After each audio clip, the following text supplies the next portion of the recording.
And that plan has a focus on jobs, homes, and clean air. Why those three? Why not, put policing at the heart? Or why not put, the NHS and the medical situation in London at the heart? Why those three aims particularly? So I've chosen those priorities partly because they reflect the priorities of Londoners. We actually did do our research, we did focus groups. These were the things that Londoners said mattered most to them. And it's also about basic needs and making sure that those are met. Jobs, obviously, so important. London has been hardest hit in terms of unemployment as a result of the pandemic compared to any other part of the country. We know there's a growing youth unemployment crisis. Unemployment is rising fastest among 16 to 24-year-olds, and we can't afford a lost generation. So there needs to be a plan for that. Housing is a key area that the mayor has responsibility for and can affect. And I think that successive mayors have really let us down on this front. I mean, I don't need to tell anyone here or tell you how unaffordable it is for so many people to live in London. And that also kind of comes back to young people, because we need to make sure that London's not just a place to work, but an affordable place to live, and that it's viable for them to establish their careers and their lives here. And clean air, well, this is a public health crisis, just as serious as COVID-19. In fact, it's another toxic air pollution is another silent killer on our streets that's not gone away. We've just not been as focused on it because of the pandemic.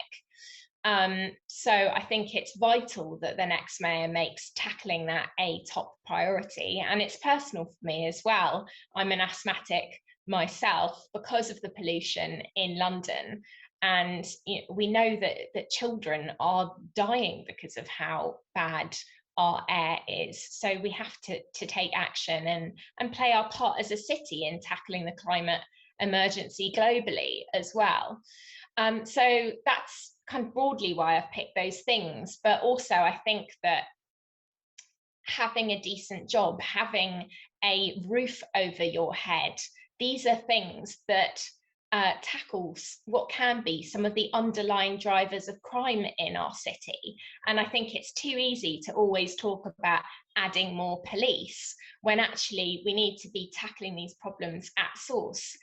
Things like violence against women and girls, youth violence. We know that the root cause of violence against women and girls is misogyny. So it's complex. You can't just address it through policing. We know that sadly, we've had more stories in recent days of young people being stabbed on the streets of London. The root causes of that are things like poverty and lack of hope and opportunity.